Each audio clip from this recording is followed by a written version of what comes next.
Hi everybody, this is Ashley from the Southern Plains Life channel. Today I'm going to be working on my above ground garden that I started a few months ago. You know, as a working father, this is one of those projects that kind of got delayed, having to do stuff for the family and work. I'm having to replace some of the boards on there, or rework some of the boards, because I used the Kreg's jig for the first time and didn't quite have my countersunks just right. So some of the holes ripped out. Here, it's about 10 years old. I made it out of cedar.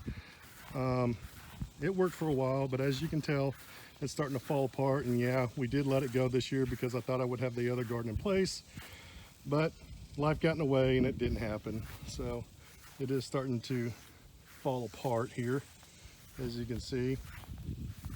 It served its purpose. It was two 4x8s. Did mostly a salsa garden in it. That's kind of what we like to eat in the summer. Little tomatoes, jalapenos, onions, things like that. I'm going to be replacing the existing garden with something like this. I wanted it high enough to where I could push mow underneath it, and get the weed eater underneath there. So the boards will lay right across here, and we'll put some sides on it over there and all the way around it. But as you can see right here, I didn't have the countersink set properly, and they were ripping out when we carried it back here, me and my son. So I had it set at about 3/4 of an inch. Obviously, it was my first time to use that, so it wasn't quite deep enough. So today I'm going to go ahead and remove and flip these over. I don't really care, since the holes are on the outside. It's just going to be an above ground garden anyways. So we'll replace those, flip those, re-countersink it, and then make this a little bit more sturdy.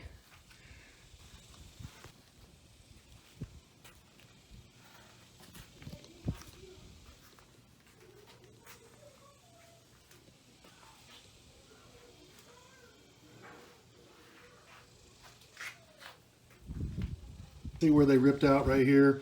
Just when we were lifting it, they weren't sturdy. So like I said earlier, I had it about 3/4 of an inch setback on this. So I'm going to be using this jig today right here. I'm going to be setting it at 1 3/8. That should be deep enough. And then I'll reinforce the sides right there with some diagonal boards on there, some 45s, and keep trucking along on that until I get it done. All right, as I said earlier, I made a mistake and I didn't make the countersink deep enough. So what I'm going to do right now is just use a sample board and then close it on there. I did make it to 1 3/8. I think previously I did 3/4, which definitely was not deep enough. So if you guys haven't ever used this, you can see this has this little plunger device that tightens the wood up against the jig here. But this is still a little loose, so you can just adjust it here and adjust the tightness right there. You don't need it super tight. You don't want to dent your wood or anything, but you just want it snug enough to not slip whenever you're drilling. So let's go ahead and drill the first one. It's pretty simple. It's got these little holes right here. That is straight right there. I'm just going to down. And then come straight back up, loosen it. I'm going to take a look at that. So as you can see, it's pretty far back. Maybe I'm a little too far. So I'm going to just go down to 1 1/8 right there. As you can see, right there. So I adjusted that to 1 1/8. Let's go ahead and zoom in there. You can see that it's down at the bottom right there, as you can see. So let's go ahead and try this again. I didn't really like how far it was back. It was a little too far back. We'll see what 1 1/8 looks like.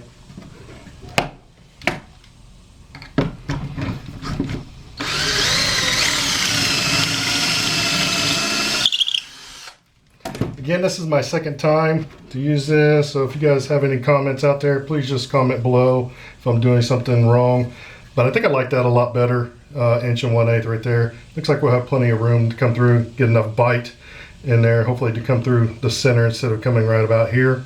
So I think I like the 1 1/8 better than the 1 3/8. All right, let's go ahead and do one that I previously drilled and messed up on, and get it centered and get it where I like it. Make sure that's tight enough.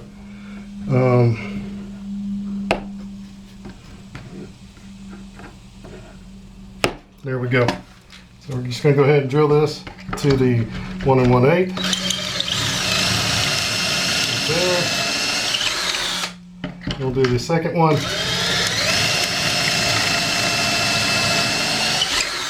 There we go. We'll loosen it. And we're going to flip it. We'll line it up. Tighten it. And do these two there.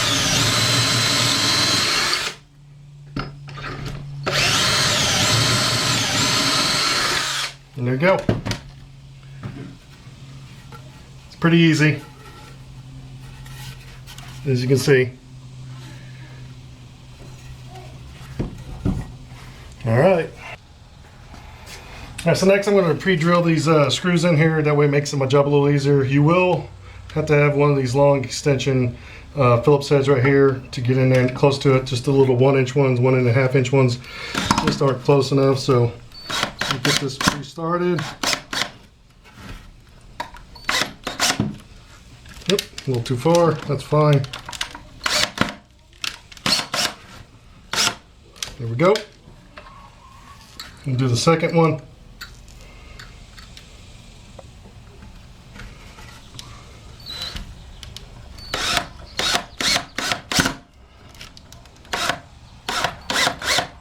Go through a little bit, back it out.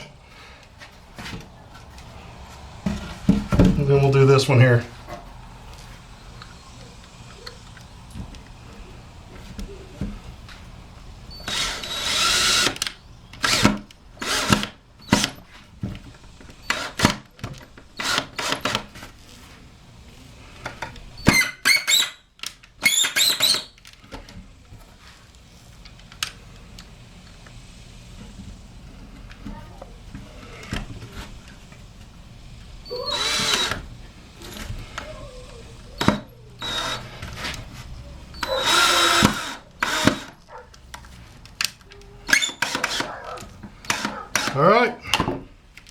All right, as you see, I got one already drilled in, got it lined up, and then we're just going to put this one in.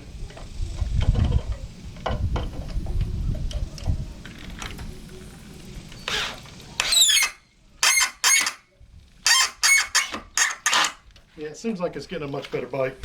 All right, we'll finish this side here.